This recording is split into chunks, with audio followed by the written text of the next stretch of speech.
That's all the TV would play, the same message on repeat.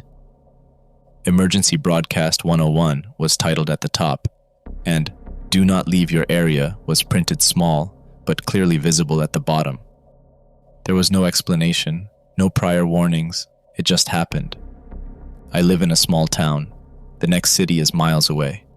The broadcast said not to leave the area, but people were already rushing off in their cars.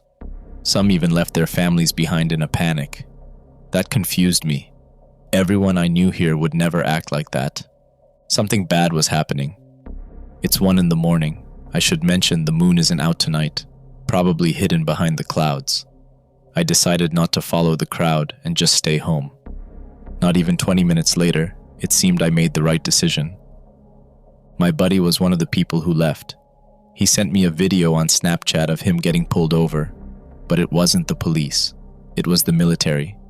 In the last 5 seconds of the video, he stops his car. Then an armored truck pulls up behind him, and armed guards rush out with big guns, screaming at him to get out. The video ends quickly. He hasn't responded to any of my texts. Whatever is going on, it's more serious than any of us thought. The military is taking extreme measures to make sure no one leaves. I'd like to describe the fear I'm in, but I don't even want to think about it. The situation is already beyond terrifying. I only woke up a little while ago, and everything is already falling apart. As I scroll online, trying to find more information, a knock at the door interrupts me. It's my neighbor. He speaks softly through the door. "Hey Alex, could you let me in, please?" Instinctively, I was about to open the door and let him in, but I stopped. The tone in his voice was off. He was too calm. Why was he so calm? Why was there no urgency, no context? Why did he want in? Why come to my house? Why leave his own just to come here? Wait, that's not right. I remember seeing him leave earlier, alone, without his family. He shouldn't be here. Who is that at the door? I backed away. Something was wrong. He started speaking again, but this time I couldn't understand a single word. It wasn't his voice anymore. It was sharp whispering. But the whispers didn't say anything. They weren't words, just a noise. It sounded like someone trying to call a cat over.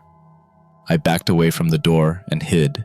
I tried to call 911, but the call wouldn't go through. I tried again, and it rang. Someone picked up. 911, what's your emergency? For a moment I felt relief. I explained everything in a panic. Please help me. I don't know what's going on. The military is here. My neighbor isn't acting right. I don't know what to do. Okay, slow down.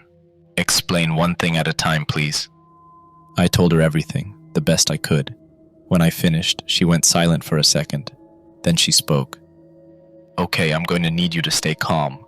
Where are you in your house? I told her I was hiding in the kitchen, crouched behind the table, away from the windows with the lights off. Okay, units are on the way. Stay put. Hearing that brought a wave of relief.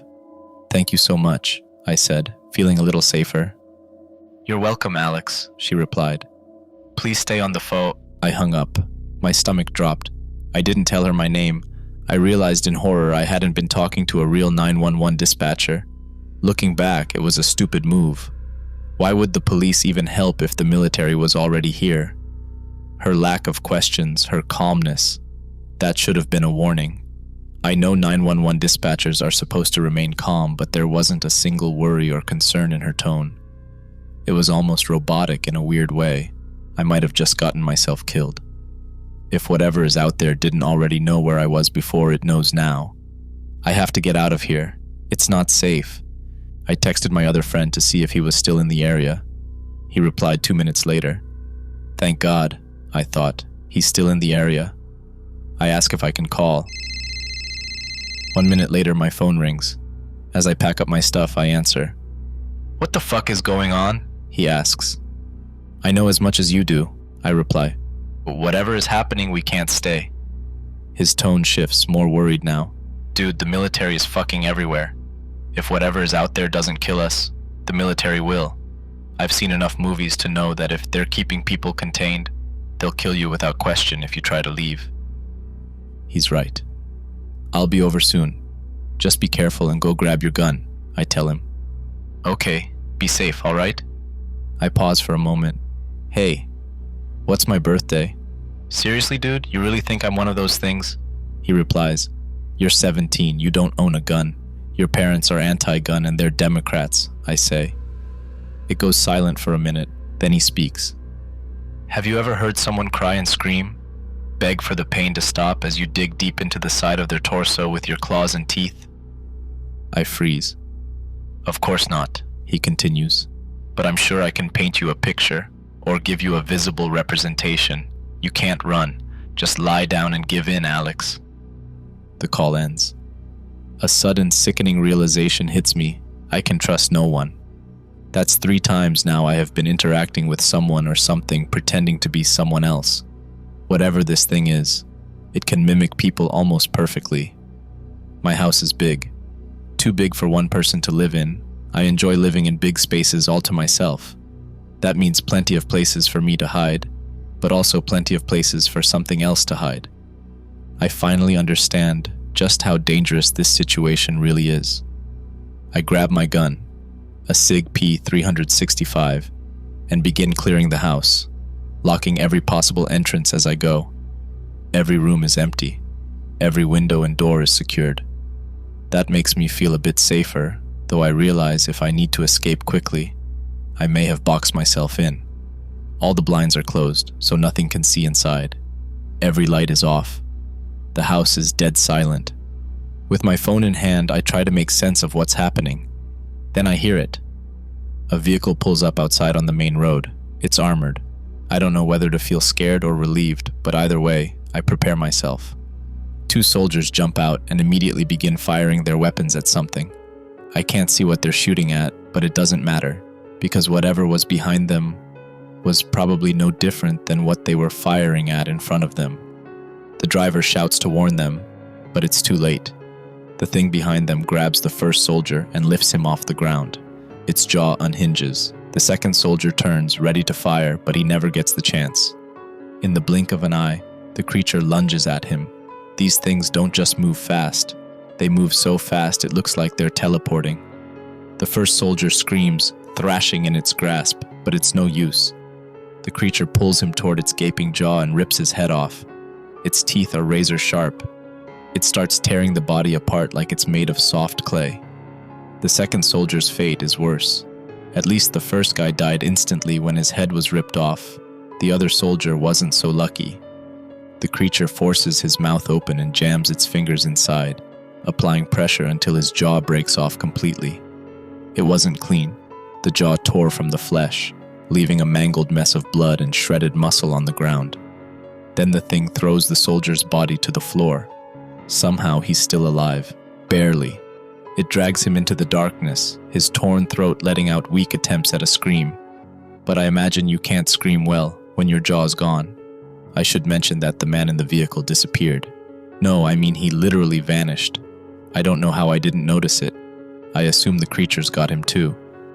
The whole thing lasted maybe a minute. I barely got a good look at the creatures. All I can tell you is they were tall, probably around 9 feet, but that's just an estimate. All that remained was the military vehicle and blood scattered across the road. Have you ever been trapped in a dream? A nightmare you're aware of but can't wake up from? You start to feel an inevitable dread, like you'll never escape, like you'll live the rest of your life in constant fear, forever trapped in that nightmare. That fear is exactly what I felt. I didn't see a way out, but the vehicle. It was still running. Maybe I could escape. Maybe the military wouldn't see me as just a civilian. Wait, this might actually work. When my dad passed away, I kept his military uniform. If I can just blend in, maybe I can slip past them. I quietly tiptoe upstairs and open the closet. The uniform fits surprisingly well. It doesn't look like what those soldiers were wearing.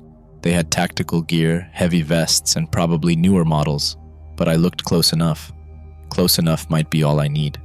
I couldn't sit here and wait to die. It was either die in the house or probably die trying to escape. I load my gun and get ready to leave. That's when I hear tapping. From the kitchen window, I freeze. My blood turns cold. It won't be so bad, just open the window, it won't hurt, a voice says. It's not just unsettling, it's wrong, distorted, too calm. I have no idea what it means by that, but I ignore it. I know you're in there. I can feel your heartbeat, your fear. It speaks again, same voice, same disturbing calmness. Okay, how about this? Just open the blinds. You don't even have to fully open them. Just enough to see outside, then I'll leave you alone. Promise. That tone made my stomach twist. Against every ounce of sense I had, I made a very stupid choice. I crept toward the kitchen, crouched down, and cracked the blinds. What I saw made me stumble back and nearly vomit. It was one of the soldiers, probably the driver. His head, torso, and jaw were still intact, but barely. This confirms it was the driver. His eyes had been gouged out, thick streams of blood running from the sockets. A portion of the top of his head was gone, as if he had taken a shotgun blast to the skull. But his torso was the worst part. He had no arms, no legs, just the upper body. And the limbs weren't torn off. They were removed, carefully but violently. Jagged bones jutted out from the stumps like broken sticks, as if the removal was meant to be deliberate. Then I saw it. The creature's hand. It held the body by the head with long, sharp claws. I couldn't see much else. Just its arm, reaching down from the shadows. Its legs were hidden in the dark. It made the body dance, like a puppet. The limbs flopped around, lifeless, as the creature manipulated the soldier's corpse in a grotesque mockery of movement. Was this just to torment me? Was it a message? I didn't understand. I didn't want to. I slammed the blind shut and dropped to the floor, gagging. Then I puked, violently. I had to get out, and quickly. I couldn't just yet, however. I had to wait. Hope that it would leave. I remembered something. It mentioned it could feel my heartbeat, my fear.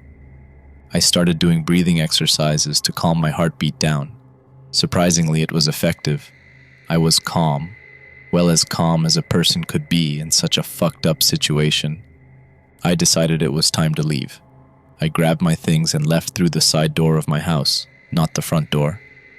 The front door was too loud and too predictable as an exit. As I step outside, trying to be as quiet as possible, I quickly remembered to silence my phone, just in case. When I pulled it out, I saw something in the trees. Behind my house. One of them wasn't a tree, it was that thing. I didn't wait. I ran to the vehicle. I prayed it hadn't seen me. I jumped inside and floored it. I was out of the main part of town in 5 minutes, flying down the road at 90. The radio was on. Voices, frantic and panicked. I couldn't make out much, but one thing stood out. Every engagement with these creatures had ended in death. Then something else came through. A voice mentioned a survival book, one issued to each soldier, a guide with everything they knew about these things. As I gripped the wheel, I glanced over at the passenger seat. There it was, a worn olive-colored manual, stamped with the words, "Authorized use only, survival guide, mimics." I had a decision to make. Keep driving, uninformed, and risk running into another one of them, or stop and read, hoping to learn something that could keep me alive. I was sure I had drawn attention already. I decided to keep driving until I was far enough away. They were fast, but I didn't know if they were this fast. Eventually they'd have to stop, rest. Unlike them, I had a vehicle, and the gas tank was full. There were a lot of weird controls inside, but I could handle the basics, I think. After 10 more minutes of driving, I passed another armored vehicle. They didn't stop me. That was a good sign. Finally, I pulled over. The outside was pitch black. I could see nothing except what the headlights lit up. I grabbed the survival guide from the passenger seat, and I began to read. The first few pages were legal nonsense, definitely government written.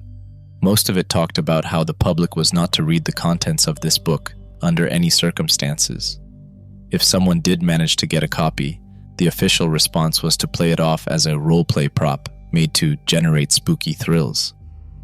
Then came a disturbing section about what to do if the civilian didn't believe the lie. It explained how to eliminate them, quietly, without being caught. After more red tape and bureaucratic filler, I finally reached something useful. Threat level, world ending, creature classification, mimic. Section 1, Survival. Origins unknown. To identify a mimic, use lorha. Listen. Listen to how the person speaks. If the tone is off or lacks human emotion, you are likely speaking to a mimic. Pay attention to both large and subtle details in what they say. If anything contradicts the known life of the person they are imitating, or they mention information they shouldn't know, assume you are dealing with a mimic. Observe. Watch for unnatural features. Signs include red eyes, uncanny or asymmetrical facial structure, elongated limbs, no fingernails, no breathing, no genitalia, missing toes, hairless arms and legs. Run. If possible, run. Mimics are extremely fast, but fleeing is safer than hiding or fighting. Use zigzag movement. This has worked against newer mimics in the past. Be warned. Older mimics are not easily fooled. Hide. Only hide if escape is impossible. Newer mimics are more common and easier to evade. However, mimics are designed to seek. They can hear heartbeats, breathing, and even the subtle clicking of your eyes when you blink. Newer mimics may overlook you if you remain still and quiet. Older mimics will find you. Escape the area if possible. Attack. Engage only as a last resort. New mimics may be harmed, but bullets are largely ineffective. Older mimics cannot be harmed with standard weapons. If you are out of options, take your issued pill and lie down. If you believe the mimic will reach you before the pill works, load your weapon and shoot yourself. If anybody is near you, shoot them, then yourself if you can in time. You will be sparing them and yourself a worse fate. Section 2, Information. Newer mimics. Height, 7 to 11 feet. They can alter their size at will. Mimicking behavior is sloppy and easy to detect. Tend to taunt and frighten victims before attacking. Less violent and less effective at deception. Do not yet understand how to kill effectively. Cannot interfere with signals like phones, radios, or televisions. Fire appears to be effective against newer mimics, though they can regenerate. Do not attempt to kill them. Use any injury as an opportunity to escape. Older mimics. Height, 9 to 15 feet. Capable of changing size at will. Mimicking is flawless, near impossible to distinguish from actual humans. They do not taunt, they torture. Testing has shown that older mimics experience brain activity similar to humans on drugs when inflicting pain. They enjoy it. Older mimics are extremely violent and develop natural knowledge of human anatomy. They instinctively understand how to cause maximum pain without killing. They can interfere with any signal. Recent incidents confirm interference with aircraft systems and long-range transmissions. There is currently no known method to harm older mimics. Regeneration ability is unknown, as no damage has yet been inflicted. If confronted with an older mimic, use lorha. Pray it works. If capture is imminent, shoot yourself. Your pill will not act quickly enough. Note: descriptions of both newer and older mimics in their true forms are classified and will remain confidential until further notice. Everything else in the book was redacted. I guess the clearance level wasn't high enough. Not even for the soldiers who were supposed to use this thing. I don't get it. Did they not read the damn guide? It told them not to attack. They ignored it and opened fire anyway. They could have just driven off. Unless they were blocked in. I mean, the book made it clear that these things, these mimics, are extremely durable. Even then though, they fought like they were trying to kill the thing. I tried not to dig too deep into it. I was getting ready to drive off when I noticed something. Something bad. My tires were flat. No fucking way, I whispered to myself. Someone, or something, had slashed them. I didn't dare step outside. I turned the vehicle off and prayed. My prayer didn't last long. The driver's door was torn off. A massive hand reached in, trying to grab me. I fired my gun before it could. The only thought I had in that split second was how impossibly huge its hand was. The mimic screeched. It was so loud my eardrums burst. Blood poured from both ears. My balance vanished, and I wasn't even standing.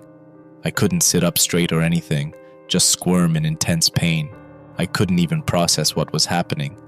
But one thing came back to me in the moment. Fire was effective. If it was a newer mimic, I would be able to maybe escape or hurt it enough it would leave, even though the book said otherwise. Regardless, I had no choice. I had no chance of running. I could barely sit upright. Then I saw it. The soldiers had been prepared after all. In the back of the vehicle was a container of oil and a box of matches. I reached for them through the pain. My ears were screaming. My vision spun. Just as I grabbed both, something yanked me from the vehicle. My arm snapped on impact. I screamed. I don't cry often, but I broke down right then and there. The box of matches stayed clutched in my good hand. Somehow. The oil had spilled out, pooling around the mimic's feet. For the first time I saw its face. It had long, needle-like teeth. A mouth so wide its skin, if it even was skin, looked torn around the edges. Its eye sockets were stretched open, but the eyes were barely there. Just two tiny white dots. I couldn't see much else. The thing blended into the darkness. The headlights were off. I couldn't be sure the oil had even reached its legs. That was a guess. A desperate one. It threw me down again. I hit the ground with my broken arm. The pain was beyond anything I've ever felt. I wanted to lie there. Just give up. But I didn't. I clenched a match between my teeth and struck it against the box. The mimic lifted me high by my legs. It was going to kill me, or worse, torture me. Through blurred vision, I clenched a match in between my teeth and attempted to light it. After some short trial and error, I struck the match. It lit, and I dropped it. I had no idea if it would do anything. My gun was still in the vehicle, far out of reach. By some miracle, some fucking miracle, the flame touched the oil. It did spill onto the ground after all when I dropped it, and it ignited. The mimic dropped me. I hit the ground head first, and everything went black.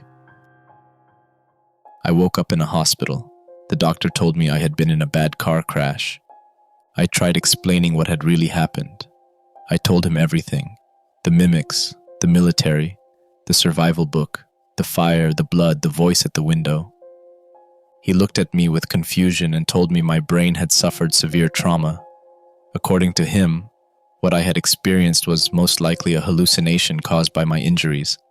But I knew what I saw. I knew what I felt. I looked for my phone. Thankfully, it was on the table next to my bed. My head throbbed and my arm ached, but I reached for it anyway. I tried texting my friend. Nothing. It was as if they didn't exist. I checked my call log to make sure I wasn't losing it. Nothing. No record of any calls, no 911, no messages, no recent activity at all. I checked my blocked contacts, checked my deleted folder, still nothing.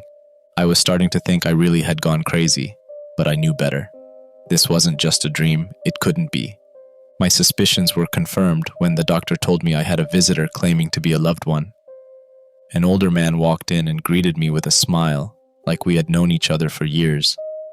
He politely asked the doctor to give us some privacy.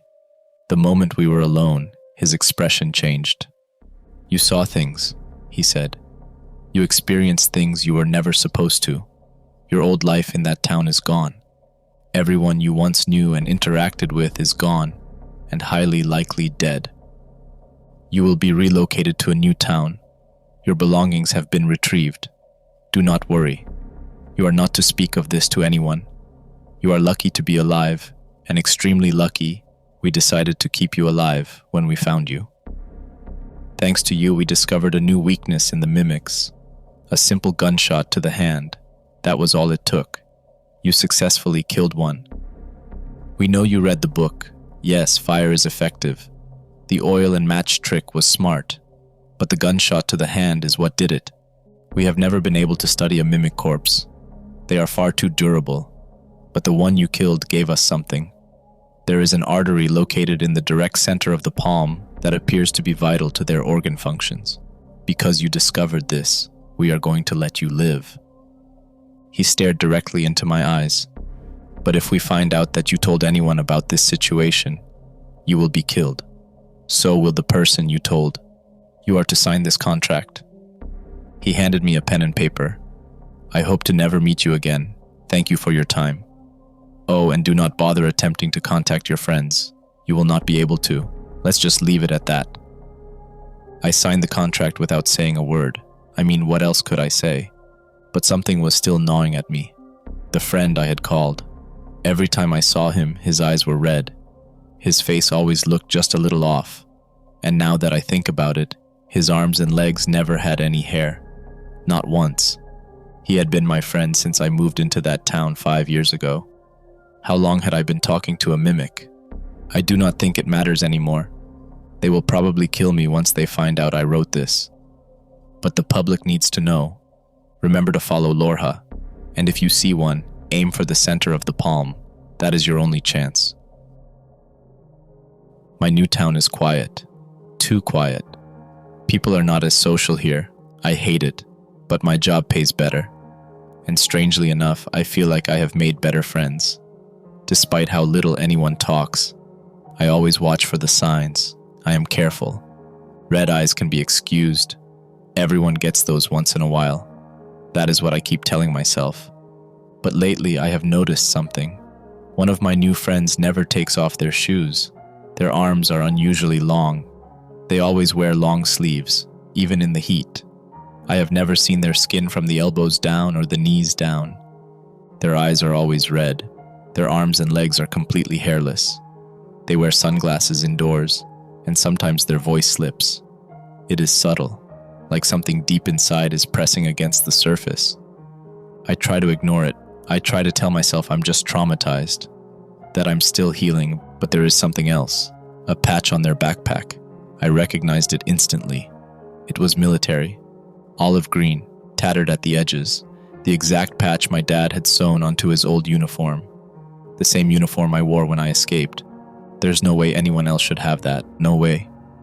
I do not know how they got it. I never got that uniform back. I never thought to ask. Now I wish I had. I do not know how much longer I will live. If you are reading this, keep a copy. If it gets taken down, you might not get another chance. It could be the only thing that saves your life. Remember Lorha. Trust your instincts, and if you ever get close enough to see its hand, aim for the center of the palm. Pray you are fast enough. Hello, creepy community. Thank you for watching. This story was a bit more gory than usual. Please let me know if this amount of gore is manageable for you for future stories.